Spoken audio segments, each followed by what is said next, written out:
Good morning, Scott here, known as Cantaloupe to some online, and I'm bringing a video to you on a subject that's interesting to me. It might be of interest to you or someone you know, and I want to talk about best practices in testing. Whatever kind of testing involving people where you're looking for results, some kind of measurement, there is something called covert testing where people are kept in the dark about the test itself, and it's for the purpose of eliminating the possibility that they might manipulate the results.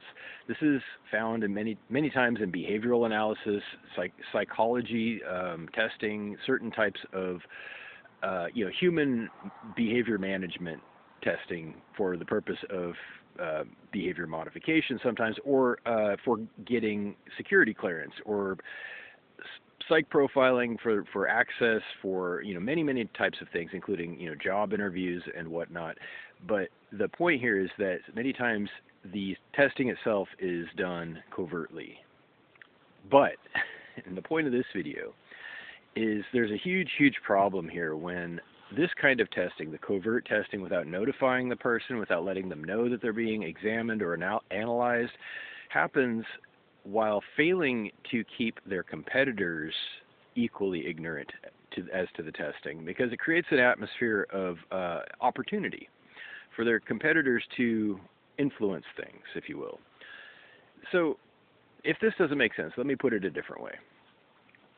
Consider that you're interested in a female. You're a prospective male, and you're interested in dating. You want to meet somebody, maybe, or whatever. This is a common story, right? And the female in question is, part of a group who cares about her and her safety, and you can call them feminists or whatever, but there's going to be perhaps some kind of vetting, some kind of filtering of candidates so that only safe people within reason get through, to eliminate the problem of abuse, among other things, right? So in this testing, where people are analyzed for access, security clearance, and whatnot, hypothetically, say that this prospective person is examined by a panel of people who aren't visible. The person has no awareness of them. They have no idea that they're being questioned or provoked in certain ways to see how they respond to things. And all that is fine until it becomes competitive and the competitors are able to interact with this process, right? Do you see the problem? Okay, so especially if it's an ongoing thing where it becomes standardized and there's sort of an expectation that everybody has to do it kind of thing, who gets into this clubhouse or whatever you want to call it, and the competitors are just all hanging out, and they're fully aware of what's going on, and they have many opportunities to interact with and influence the outcome, it becomes a huge problem. Maybe that's obvious just based on what I've said, but specifically, when the person being tested is kept in the dark, the only way that test can not be 100% criminal and abusive is if their competitors, each and every one of them, is equally ignorant, or else it creates a conflict of interest. There becomes an unsupportable opportunity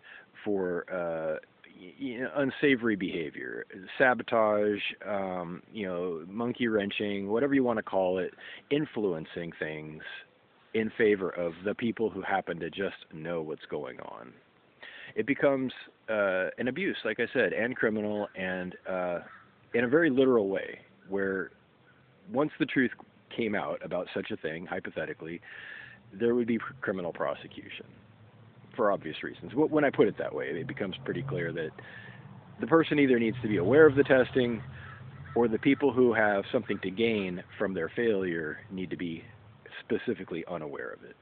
That's in every case, just based on what I said alone. Testing needs to be either full disclosure, consensual, or all potential influencers and competitors must be equally ignorant as to the same test that's going on, or else it creates an atmosphere of abuse and problems and unhealthy competition. There's something called friendly competition. There's something called very unhealthy competition, where people are savagely abused and hazed and sometimes killed. It happens. So if you understand any of this, I guarantee you there are real world examples that fit what I just said. whether you understand it or not. Reach out with questions or comments to whitehotrobot@gmail.com. Thank you.